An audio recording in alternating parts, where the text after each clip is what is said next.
or ionization potential.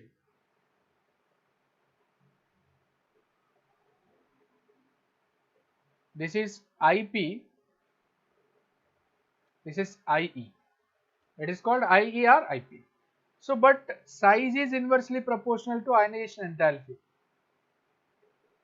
As size increases, ionization enthalpy decreases. Down the group, what is happening from nitrogen to bismuth? The size is decreasing. So, size is increasing. So, ionization enthalpy decreases.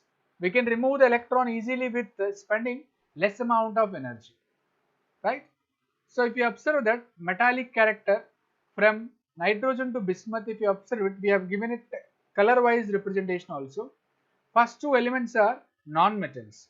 Nitrogen and phosphorus are non-metals. Arsenic and antimony are metalloids. Bismuth is a metal. Bismuth is a metal. It's a pure metal. Means down the group, what is happening to the metallic character? Metallic character increases, non-metallic character decreases. Hope you understand.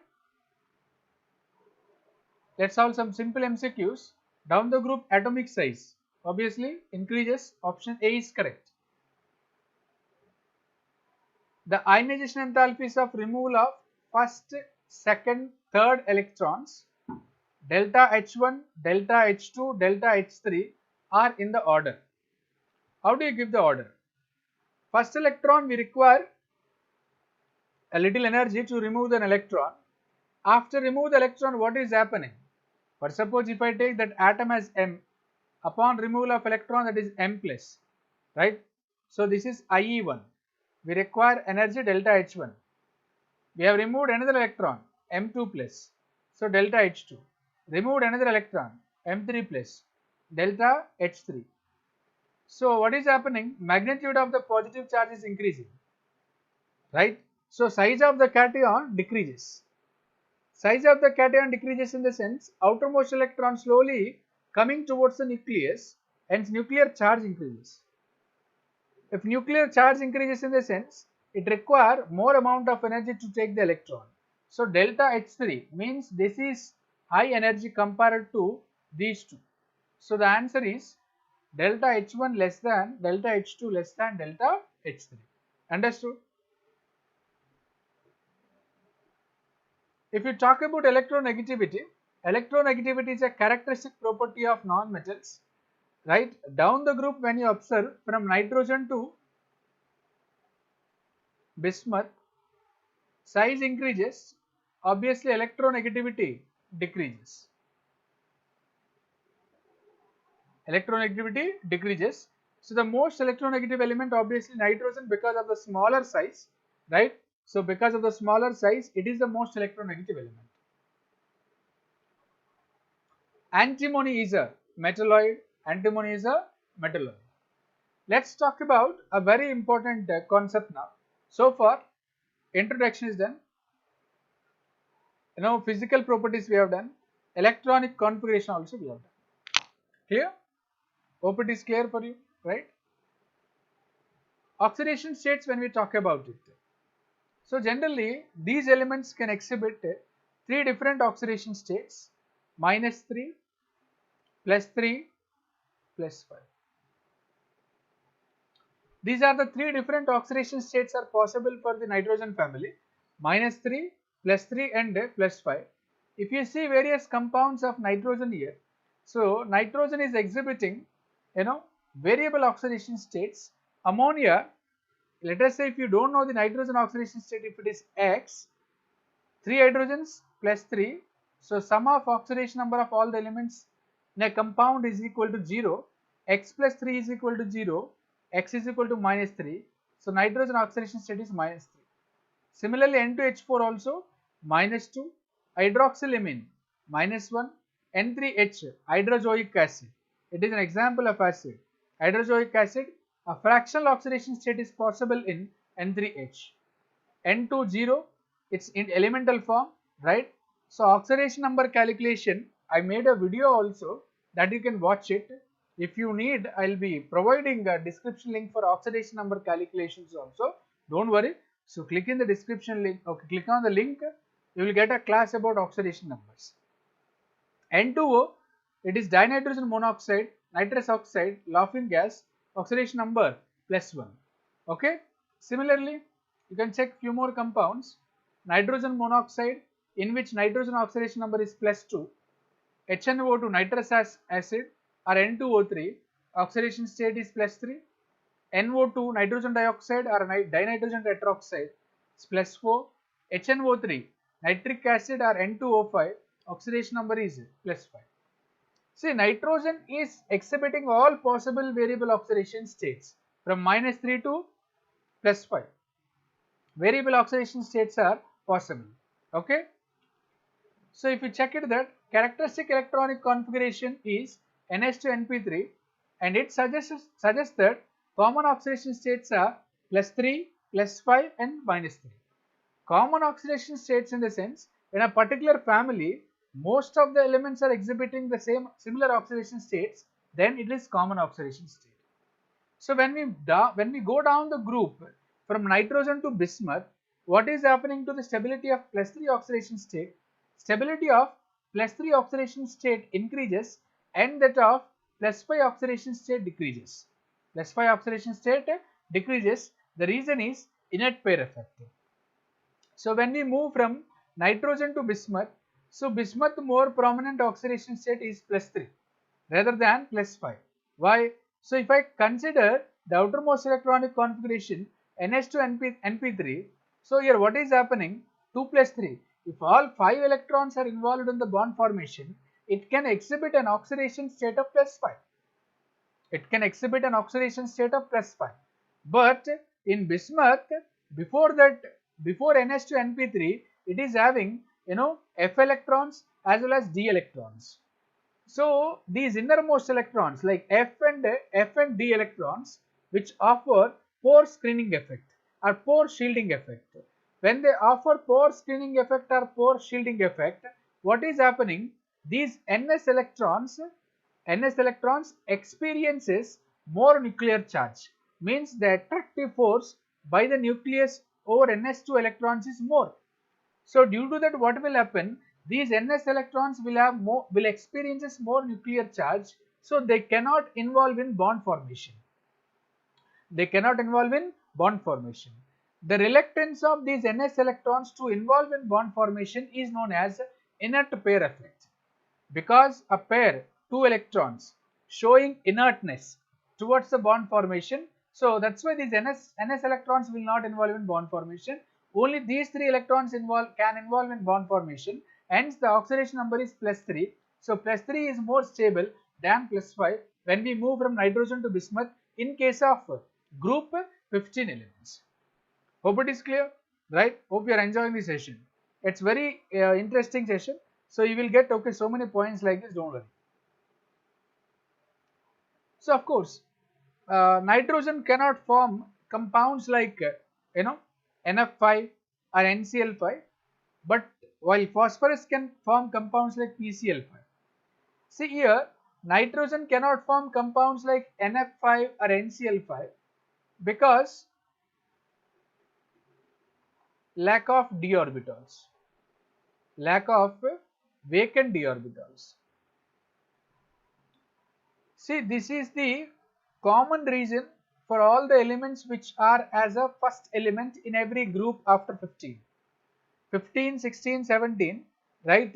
So all these elements can exhibit the same property, that is because of lack of vacant d orbitals, they always show some different properties in comparison to the other elements in the same group.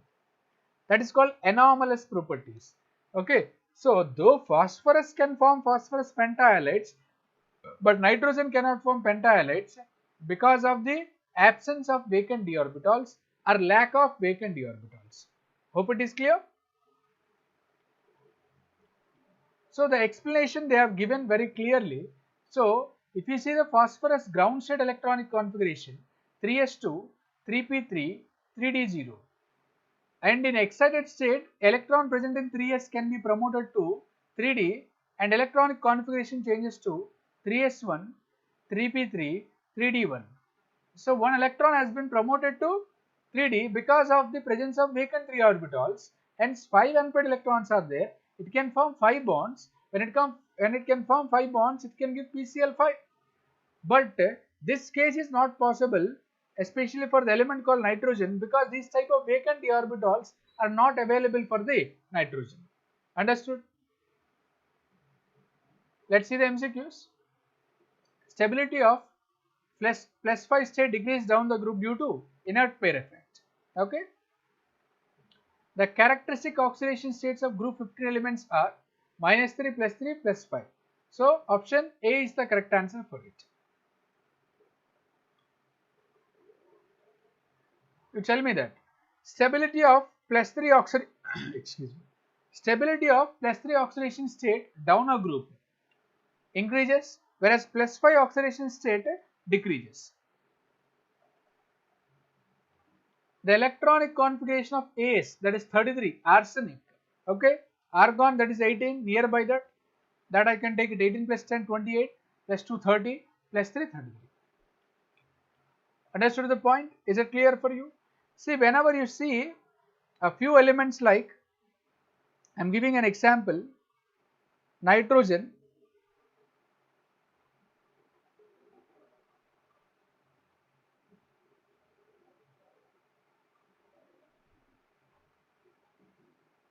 nitrogen can shows disproportionation reaction also.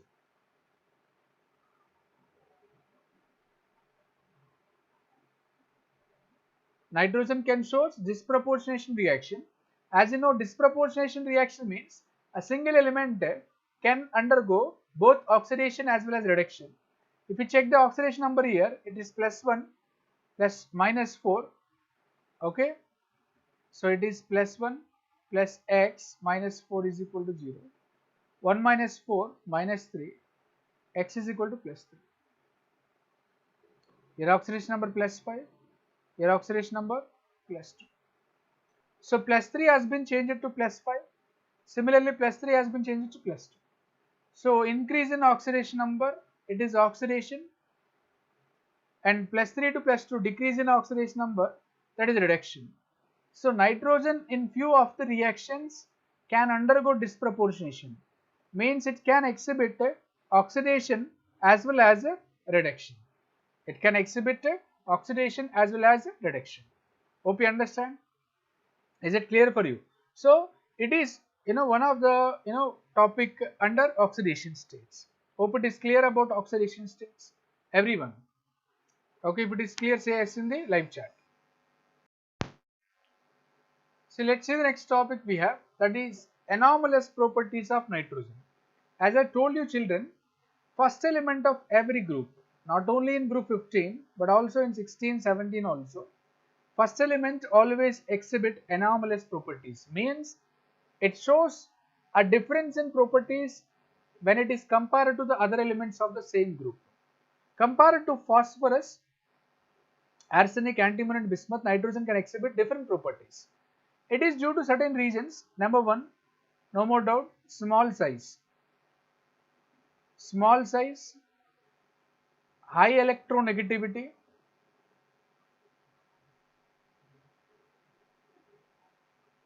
third reason is absence of or lack of, anything you can write it, absence of vacant d orbitals. So they will ask you why nitrogen exhibit anomalous behavior. This is the reason you have to write it. Nitrogen can exhibit anomalous behavior because of small size, high electronegativity, and third is absence of vacant d orbitals or lack of vacant d orbitals. Understood? So what are those anomalous properties? Because of those three reasons, whatever we have discussed. Okay, so not only that, you can add ionization enthalpy also, not an issue. See, what are those properties that you can observe it here clearly. See, nitrogen has unique ability. Nitrogen has a unique ability, can form a triple bond. This bond is sigma, remaining these two are pi. Means here p orbital has been involved, here also p orbital has been involved in the bonding, in the pi bonding formation. So nitrogen has unique ability to form p pi multiple bonds with itself as well as with other elements also, having small size and high electronegativity elements only. Like if you see C triple bond N, right? So with carbon also, as well as with the oxygen also. But every heavier elements of this group, if we consider, they cannot form P pi P pi. They can form P pi D pi. They can form P pi D pi. Right? But nitrogen cannot form P pi D pi. It can form P pi P pi. Understood? Why? Because p orbitals are present. But when you go to nitrogen to phosphorus, phosphorus to arsenic, arsenic to antimony, antimony to bismuth, what is happening to the atomic orbitals? Atomic orbitals are becoming larger. Atomic orbitals are becoming larger. Atomic orbitals are becoming larger means in the sense those are diffuse and they cannot have effective overlapping. That's the reason they cannot form, those p pi bonds. Understood? So let's see few more other anomalous properties also. Few more other anomalous properties which are given here. See, nitrogen exists as a diatomic molecule with a triple bond of the two atoms between the two atoms. With a triple bond between the two atoms, as I just mentioned it. So because of that N triple bond N, this triple bond is highly stronger. Triple bond is highly stronger because bond length is less, right? So bond enthalpy is very high. It requires around 941 kilojoule per mole to break that triple bond, right? So but when it comes to other elements like phosphorus, it can form single bonds. Arsenic, AS, antimony, right? So while bismuth can form metallic bonds in elemental state, but however nitrogen can form single bonds NN, but these are very weak. Why? Because nitrogen carries lone pair of electrons. This nitrogen also carries lone pair of electrons. There is an interelectronic repulsions between these two. So because of these interelectronic repulsions, so what is happening? Stability decreases. Understood? So that is the reason that NN bond, small NN single bond is weaker than the PP, AS, SB, SB. Understood? That's the reason. Because of it only, catenation tendency also very less in case of nitrogen. Catenation tendency is very less. It can form, catenation structures like hydrogen, right? But it is capacity is less, right? So another factor which affects the chemistry of nitrogen is absence of vacant d orbitals. So besides restricting its covalency to 4, it cannot expand its covalency beyond 4. Nitrogen cannot form d pi p pi bond because of the absence of vacant d orbitals like phosphorus. See how has phosphorus formed p pi d pi bond? Understood? Why? Because phosphorus has vacant d orbitals. Phosphorus has vacant d orbitals. It can form not only with oxygen, even with R3P CH2 with carbon, and even phosphorus arsenic can form d pi bond also with transition metals. With transition metals, okay, so they can form d pi bond also. In such cases, they will have vacant d orbitals. They can accept the pair of electrons from ligands. Ligands are the species or ligands, anything. Ligands are the species which can donate the pair of electrons which are accepted by the, these central metal atoms or central atoms. Those central atoms must have the vacant orbitals. So because of the presence of those vacant d orbitals, phosphorus can accept the pair of electrons from the ligands and can form complexes. Those are coordination complexes. Understood? Is it clear for you? So examples, if you observe it, PCTH53, ASC6H5, 3, thrice 3. Is it clear for you? So this is a first session of group 15 elements, that is introduction, electronic configuration, physical properties, general characteristics, oxidation states, anomalous behavior of nitrogen. In next class we will talk about chemical properties as well as preparation methods of nitrogen, right? So and the chemical properties of nitrogen and totally about nitrogen we will discuss. Totally about nitrogen we will discuss. Hope it is clear. Hope you liked the video. If you like it, please click on the like button. If you have any doubts, please don't hesitate to ask. Post it in the comment box. If you haven't subscribed to my channel, please, I'm requesting you to subscribe to my channel and click on the bell icon for further notifications and videos. Until then, take care. Signing off. Bye bye.